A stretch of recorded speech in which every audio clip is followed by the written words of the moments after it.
Thanks for staying with us as we continue then to bring you rolling coverage post the Matric results. These are, of course, the National Senior Certificate results have been out. You can see on your screen 76.4%, and this is with progressed learners, and without it's 79.8%. Now, Francis, one of the things that really I'm sure the Free State is really proud of is the fact that they're number one once again. Gauteng is number two. The Western Cape is probably not happy about staying at number three because they've been number one for quite a number of years now. Yeah, so let's look at Free State, 85.7%. That's up. Gauteng in second place, slightly down. I don't think Gauteng would like that, although we know Gauteng always has extra pressure, a lot of influx, a lot of learners coming from other provinces. It attracts a bigger population, more challenges. So maybe they'll say, in light of that, good news. The ones that came down, KwaZulu-Natal, slightly, Mpumalanga and Limpopo, they won't be happy with that. A 1.5% decline. Limpopo already at the bottom of the class as well. And I do understand that our colleague Mahlako Komane is standing by to talk to Professor Mary Metcalfe. Now, Mahlako, one of the things that was quite, keen and important to note in that technical briefing that took place a little earlier on today was the fact that the department is still battling to keep track of the pupils that start from grade 1 and even some of them that pass in grade 9 to go to TVET colleges. The system is still quite lacking when it comes to really tracking what happens to each and every single learner.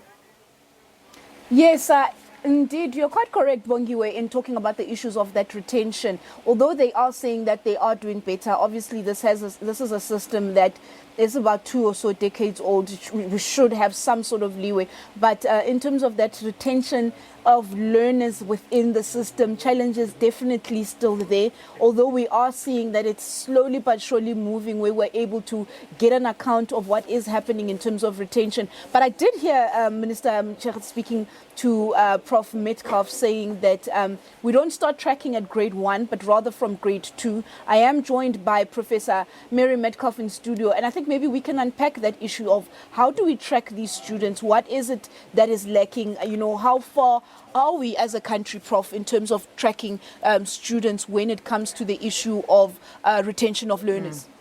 I think it's a critical question, and the Minister is correct to flag it, because she set out her framework in terms of social justice principles, in terms of access, redress, equity, and we have to have a better understanding of what's happening with dropout.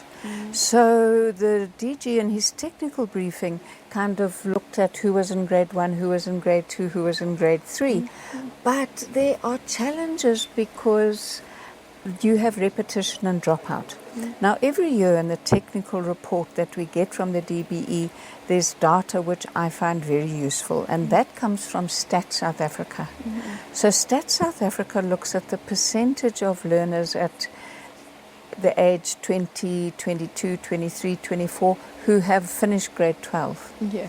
And I'm looking forward to seeing the figures for this year. Now, they're always a little bit out of date, but what those figures show us, that in the provinces such as Gauteng and Western Cape, who have the biggest percentage of learners who have grade 12, possibly influenced by migration, even then it's only 65%.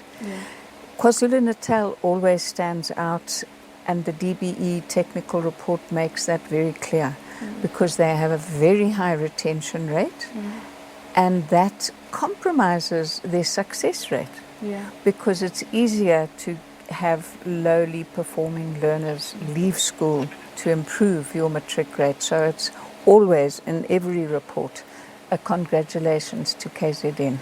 And I think maybe speaking about provinces, let's go back to the provinces. We did hear the minister saying that she is going to be addressing some of these provinces that are historically poor performing provinces, if you may call them that. I mean, what type of interventions would the department, implement in provinces like that to ensure that there is that movement? I mean, when you look at the statistics themselves, they speak district. You mean when you break them down to district, you can see where the challenges are, and most times than not, these are normally in the not so urban districts. It's a urgent and a critical issue, because if you look at, for example, data on municipal levels of poverty and wealth, the provinces where we have the greatest concentrations of poverty would include Mpumalanga, Limpopo, Eastern Cape, KZN. Gauteng's also there because of the in-migration. And those provinces, other than Gauteng, are the provinces which face the greatest challenges in terms of education. And that's because there's a link between socio-economic circumstances at home and community and school. Not only that, so we have to address poverty in the country. We have to make sure that we invest even more greatly in education in where poor children are. The second thing that's very important for me is I don't think our funding formula properly take into account the complexities of rurality, of distance, of demography. In provinces, and I'm not picking on Gauteng, my home province in many ways, but Gauteng, it's small. If you want to visit your schools as a circuit manager, a couple of days and you're done.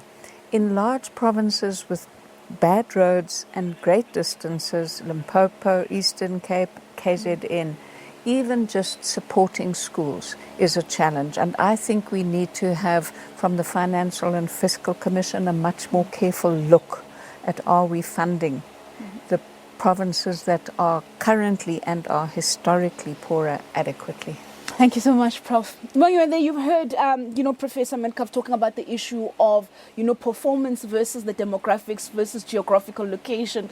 The economic prowess of any province will also determine what that province, and I suppose that the geographical layout of provinces also playing that important role in terms of what these provinces are able to achieve and the challenges that they face. I mean, we've seen the Northern Cape and the Eastern Cape actually recording, in terms of improvement, the highest. I had seen the MEC for Education in the Eastern Cape. I was hoping to just get that quick chat with him. He was in the room a few minutes ago. We're hoping he'll come back and we'll chat to him after this.